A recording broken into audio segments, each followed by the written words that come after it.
Jú, góðan dag og velkomin í Grænvarpið.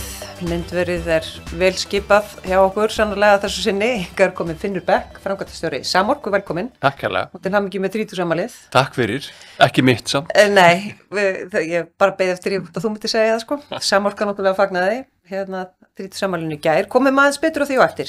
Hlutverki, tilgangi, framtíðarsýn þessara hagsmunasamtaka sem þú ferð fyrir. Það er svona dálítið hefð hjá okkur og við viljum aðeins fá að vita meira viðmælendur okkar áður við förum af stað, svona bakgrunn, og ég veit að þú varst búin í Kópavogi og ég veit að þú varst í barnakór og ég veit að þú ert í hljómsveit. Hvað geturðu sagt okkur meira það hvernig þú endaðir í þessu starfi? Já, það er nú svona svolítið hlykkjótt leið verið að segja, sko. Hvernig ég endaði í þessu starfi, þá þarf maður að rekja sig aftur til 2015 þegar ég byrjaði að vinna í orkugeiranum. Þá var ég lögfræðingur og starfaði á lögmannsstofu og riðið mig til HS Orku og var að vinna sem lögfræðingur þess fyrirtækis. Þar áður var ég búin að vera að fást við lögmennsku í nokkur ár og þar áður við fréttamennsku.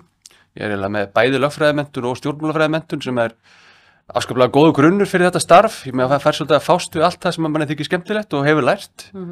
Þetta er alltaf mjög samfélagslega mikilvæg starfsemi sem að hefur sannlega mikla tengingar við stjórnmálin, en lögfræðin og umgjörðin sem að Orku Veitugeira þarf að starfi er líka tiltölulega flókin löggjöf sem maður er búin að hrærast í dálítinn tíma, þannig að það er mjög gaman að vera akkurat á þessum stað að vinna með þetta sameiginlega. Já, og tölum þá aðeins Samorku sem var stofnuð þarna fyrir 30 árum. Hvað er þetta? Hverjir eiga aðild að Samorku? Þetta eru atvinnugreinasamtök.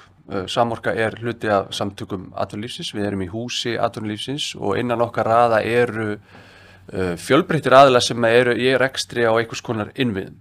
Og það teygir sig yfir nokkur svið. Það eru vatnsveitur, mörg fyrirtæki og sveitafélög, annarkvæmt veitufyrirtæki eða sveitafélögin sjálf innan sinna raða sem er eitthvað vatnsveitur, hitaveitur, fráveitur.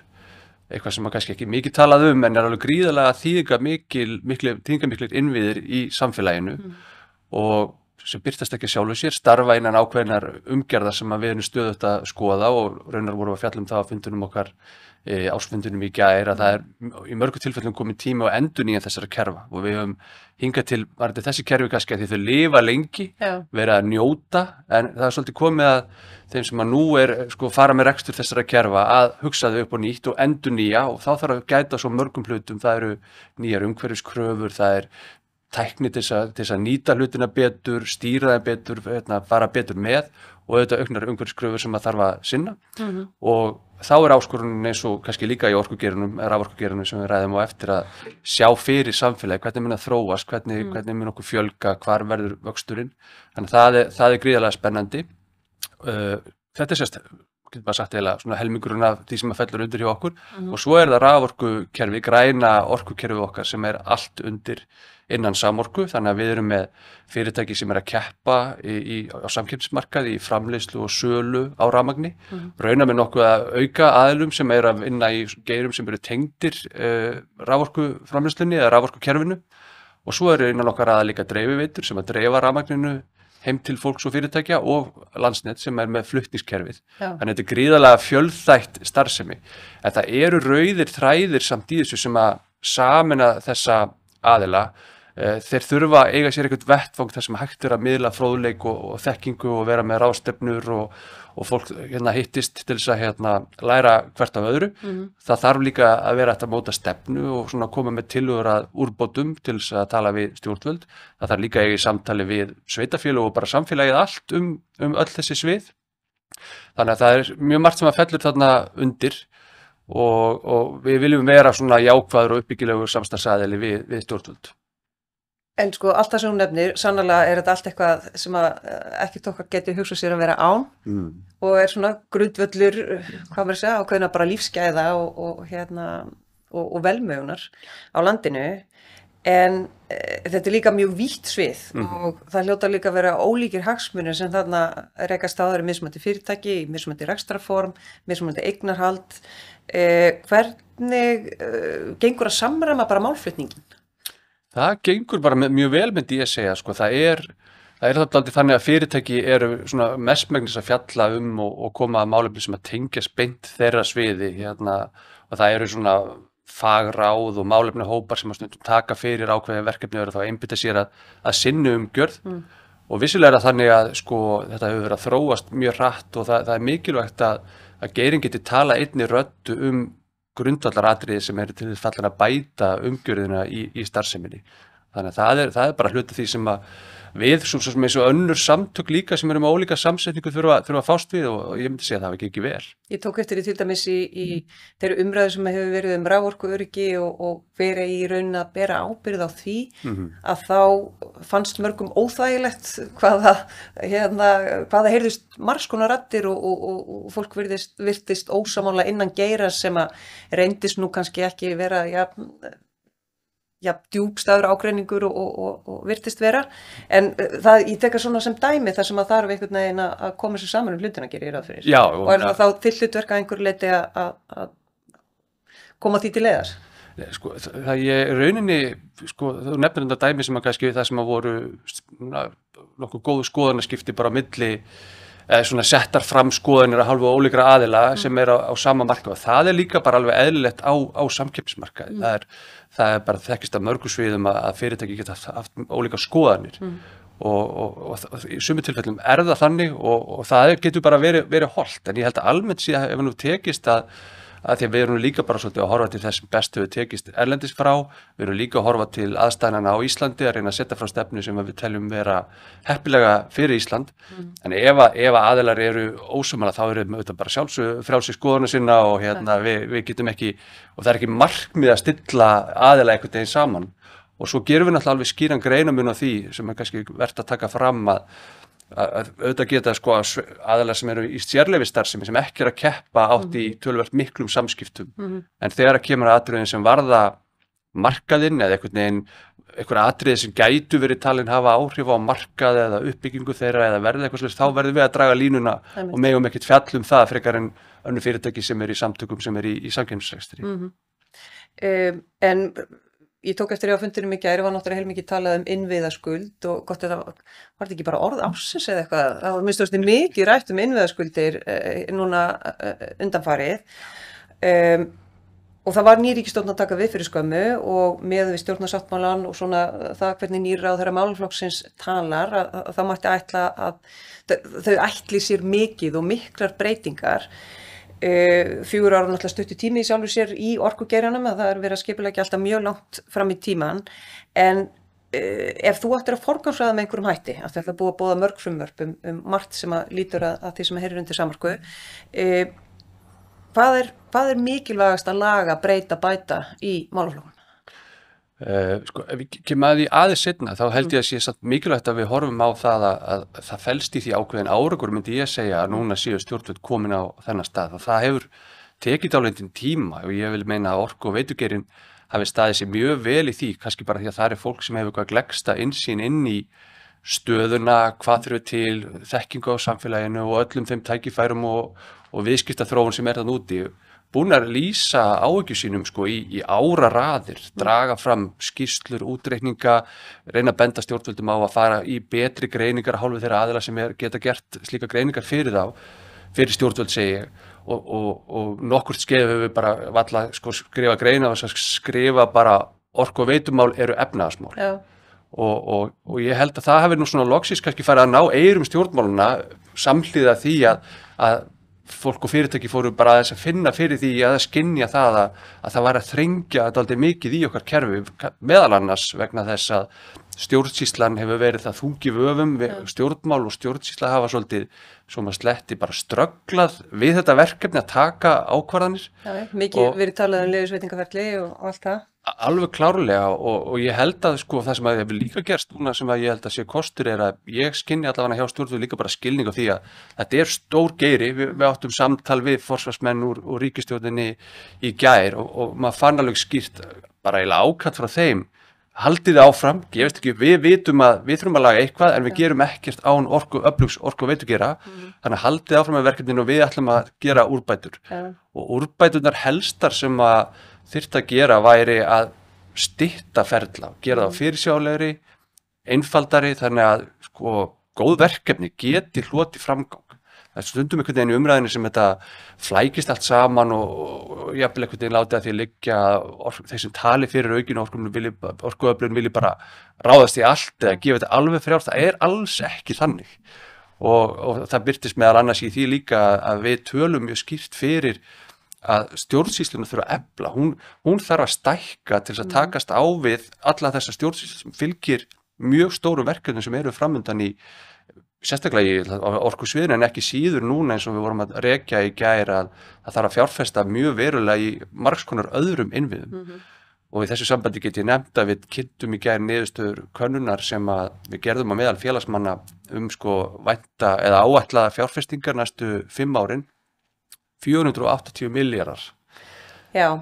Þetta eru risa fjárhæðir sko. Og þá var ég að hugsa vegna þess að ráðherra nefndi glaður í bragði að nú þeir að ráðist í átak í jarðhitaleit og í samanburði við þessar tölur sem að þið voru búin að vera að setja þarna upp á glærur sem að hlupa á 100 milljarða í fjárfestingaþörf að þá var þessi milljarður alltaf einu svo lítill og einhver sagði milljarður á ári, nei það er ekki það sem maður átti við en þetta eru óbáslega miklu peningar. Já, en peningum sko vel varið vegna þess að það, eins og þetta verður sett upp að þá er þetta til þess að gera minni sko hitaveitum kleift að fara á stað, það er muni sannarlega þurfa að leggja eitthvað fram sjálfar en að fara í áhættusama borun í jarðhita er flestum ofviða og allan heim og kannski núna ekki síst sko í Evrópu hefur verið ákall það að dýriska eins og það kallað eða að sko stjórnvöld aðstoði við eitthvað hátt fjárhagslega eitthvað svona sem er rosalega áhættusamt eins og að bora hólu fyrir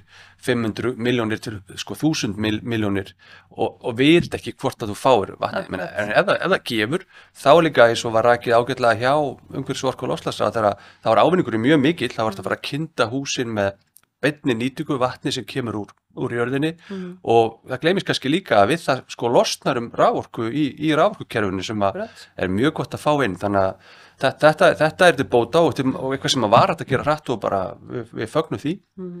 Síðan komið þetta fram að eitthvað lit á fundunum í gær sko, já, eitthvað smá efasemdur það hversu hratt er þetta að gera allar þessar úrbætur sem þarf að gera. Við sýnum því skilning og rétt eins og við tölum að stjórnsýsla þurfa að vera öflug til þess að takast á við svona stóra hluti, þá held ég líka að það þurfi að setja svolítið resursa í það að vanda vel það sem verið er að gera. Hvernig einföldum við þetta til þess að tryggja samt að þetta sé í samræmi við alla löggjöf, það þarf að gæta því að almenningur og umhverfisverndarsamtök og allar þær stofnanir sem þurfa að koma nálægt málum geti gert það. Við erum ekkert betur sett með að hraða afgreiðslu þannig að hún verði léleg eða gölluð og standist svo ekki. Akkurat, ekki eins og búið þetta hugtak hefur verið notað ítrekað sko, það verði ekki gefin afsláttur að kröfurnar séu sambærilegar og þú þurfur að uppfylla sambærileg skilyrði en það þurfi ekki að taka þetta langan tíma. Já. Það sé þetta sameina hluti og þá verði nú að nefna eitt þitt uppáhaldsumræðuefni. Ég held að ég hef ekki heyrt þig tala opinberlega bara nokkuð lengi á þess að nefna orðið rammaáætlun, þó er mjög sterkar skoðun á því að þetta sé einhver liti misheppnaverkfæri.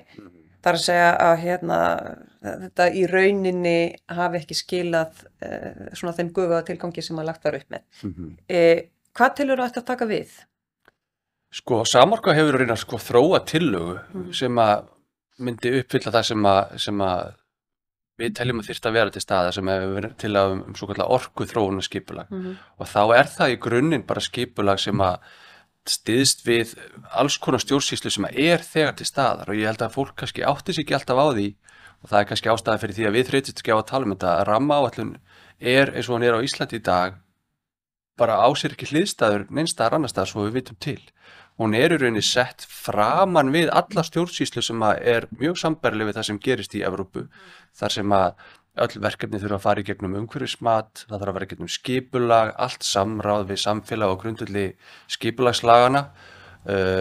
Friðun og verndun svo bara í annars konar löggjöf og vel sinnt þar en hér á Íslandi höfum við komið þannig fyrir að þetta ferli er fyrir framan alla þá stjórnsýslu og það er bara svo margt sem segir okkur að þetta hafi ekki verið til góðs. Bara staðan sem við erum í dag er nægilegur vitnisburður það. Þannig að það væri ráð og til að nokkuð gengur þetta það koma bara öllum ekki öllum, en svona flestum orkuverkefnum inn í bara svona hefðbundna stjórnsýslu líkt og aðrar atvinnugreinar búa við. Þú getur farið og þróað byggt risastórt hótel einhvers staðar, þú getur byggt vöruskemmu, þú getur byggt hluti sem verkefni sem að hafa mjög mikil áhrif, en þú þarft að fara í gegnum þess að ferla, samtali sveitafélögin og svo framvegis. Kjötafrarstöðu. Já, og það væri vel hægt að gera með orkuverkefni í góðu samstarfi við stofnanir, eða góðu saman við stofnanir en ekki síður líka bara sveitafélögin. Já, upphaflegi tilgangurinn var náttúrulega að sjá og ná sátt. Þannig að þegar væri búið að flokka virkjunarkost í nýtingaflokka að þá fengi sá kostur framgang síðan í kerfinu og stjórnsýsla myndi styðja við það, en það hefur heldur ekki alveg gengið eftir. Og kannski þetta með að það þurfa að flokka þess að 3 flokka, þá verður alltaf einhverja vílingar og dýlingar með það, ef þetta fer í bið, þá fer þetta í vernd, þá fer þetta í nýtingu og svo framvegis, sem kannski heldur ekki alveg uppálega hugsunin. Nei, og ég þekki ekki hliðstæður við það að það sé einhvern veginn á borði þjóðþingsins að vera að velja á milli verkefna og hlusta á rökstuðning þeirra sem að eiga þar inni verkefni.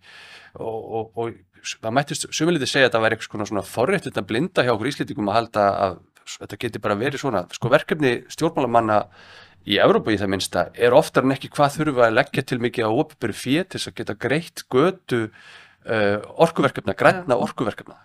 Og hérna bara mikið gróska, góð reynsla, búið að þróa fullt af góðum verkefnum sem ætti að geta hlotið framgang og kosta ekki neinn fjárútlát, heldur bara ávinning fyrir samfélagið. Þannig að manni finnst það miklu nærtækara. Og ég átti nú samtal við fyrirtæki því að við erum með innan okkar raða stór og smá fyrirtæki, stór fyrirtæki svo Landsvirkjun, Orku og alveg niður í fyrirtæki sem að þróa vindorkukosti. Og það var starfsmaður á þeirra vegu sem hefur starfað víðum heim og hann hafði á orði, hann þekkti enga hliðstæður einhvern veginn að það væri hluta verkefnaþróuninni sem að þú þurftir einhvern veginn að fara að halda ræður eða reyna að komast fyrir nefndir eða tala við þingmennum að fá framgang fyrir verkefni sín. En hann nefndi nú líka Tómas Már í gær á fundunum, forstjóri HS Orku, að við þurfum náttúrulega líka að hugsa út í það að hagkvæma kosti. Nú er búið að búa það að það eigi að meta orkuþörfina og þá verður þetta náttúrulega að hanga saman. Orkuþörfin ríkisstjórnin hefur sagt 5 terawattstundir á næstu 10 árum sem alveg heil mikið, 25% aukning en alveg yfirstíganlegt, ekki þannig að það þurfa að virka hverja sprænu. En þá þarftu að útskýra með samferðandi hætti hvernig ætlar það að gera það. Og hann benti á það, Tómas, að við erum búið með hagkvæmustu kostina, stóru virkjunarkostina, við byrjum í Búrfelli og við erum að þræða okkur niður eftir Þjórsá og nýta vatnið aftur og aftur, sannarlega, en eftir því sem við virkjum meira, þá verða kostirnir óhagkvæmari með allt og þar með þeim mun lengri tíma sem það tekur að komast að stað með verkefnið, þeim mun dýrari verður, það er bara hærra orkuverð. En af því þú nefnir vindorkuna, hvar sérðu hennar stað í þessu? Það er bara fyrstulega gríðarlega mikilvægt að setja á okkur umgjörð vindorkuna, helst einhvern veginn þá umgjörð þannig að hún sé bara sæti sömu meðferð og aðri virkjunarkostir. Það er fyrirséð að vindorka verði í einhverju mæli, einhver stoð, þriðja stoðin undir okkar orkuöflun. Og ég nefndi það nú í gær og það er svo sem komið fram áður að við erum svo, ég hef ekki bara að segja heppin eða gæfusöm að búa á Íslandi þar sem að við höfum auðlindir sem við getum nýtt með ábyrgum hætti, við höfum góða reynslu af því, við getum haldið því áfram og höfum sérstaklega verið að horfa á vindorku og á jarðvarma og vatnsafl sem eru sannarlega mjög hagkvæmar leiðir til þess að framleiða orku. Og vatnsafl er náttúrulega með þessa frábæru sérstöðu að það sé hægt að stýra dálítið aflinu þegar virkjanir eru hannaðar þannig og geyma orku þegar því að skipta, eitthvað sem að allar þjóðir að keppast við að finna og það er svolítið ólíkt, það þurfa að fara ólíka leiðir eftir hvernig landið þeirra og hvort þau hafi kost á þessu. Og vindorka getur sannarlega orðið einn kostur í þessu líka og ég held að til dæmis víða land eru tækifæri, það er oft, mér hefur stundu fundist þess og fólk sé svolítið fast í fortíðinni því að það hefur verið fyrst og fremst hort til ákveðina sveitarfélaga sem sérstaklega auðu af auðlundum. En ég minna, raunin eru núna öll sveitarfélög í einhverjum skilningi orðin orkusveitarfélög. Það eru tækifæri mjög víða land sem verið að þróa og einhverjir þeirra munu örugglega verða nýliðar í hópi orkusveitarfélaga þegar að vindorkuverkefni komast á koppinn. En hvað með það sem að hafa bara áhyggjur af því að sko landi verði bara teppalagt? Já. Já, hvað á maður að segja við því?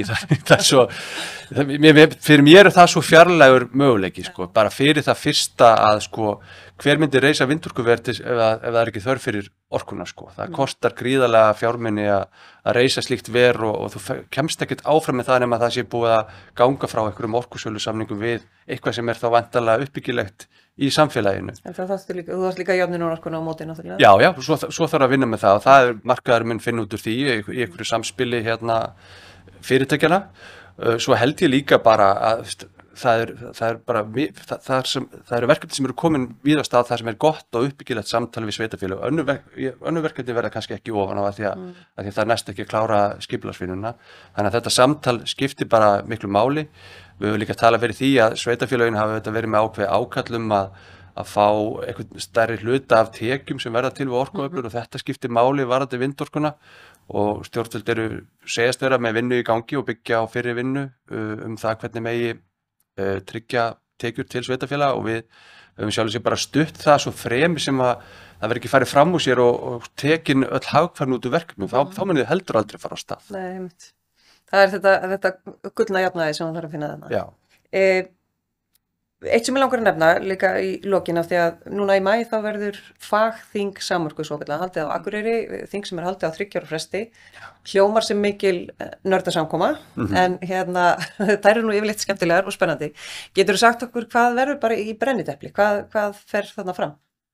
Sko það verður kannski eitthvað eitt í brennidepli því þetta er svo stór ráðstefna, hún hefur verið sístækkandi, þetta er sérst samorkuþing sem við höldum 3. hvert ár og það verður haldið á Akureyri í maí og þar eru við með svona fyrirlestra og 3 ráðstefna, þetta eru 3 línur sem við verðum með, þar sem við erum bara að fjallum allt viðkemur orku og veitustarfsemi, alveg niður í það hvaða rör þú átt að nota, hvaða efni hafa reynst vel, þannig að ég held að við göngumst stolt við því að þetta sé nörda samkoma í þessu skilningi, yfir í það líka fjallum nýjungar í á sviði raforku, nýja orkuöflunarleiðir, við fjöllum líka bara umgjöruna sem að tengist þessum geirum og svo fær fólk bara tækifæri til að koma saman og networka svo í slettinu öðru sinni hérna. Já, það er að vera að telja sko. Já. Það er hámark 3 í hverjum þætti. Og er það rétt sem að hljómsveitin Red Barnet alltaf tróð upp á? Nei, hún verður ekki en bassalekarinn gæti hugsanlega stíða á stokk ef það verður hljómsveit orku og veitugerans kannski fara að spila í hlénu, það gæti verið. Sungið gömul barnakórslög? Jafnvel, það er margt góðra söngvara í orku og veitugeranum, sko. Þetta verður áreiðanlega ekki leiðilegt. Kærar, takk fyrir komuna í Grænvarpið. Já, bara takk fyrir að bjóða mér og gaman að koma.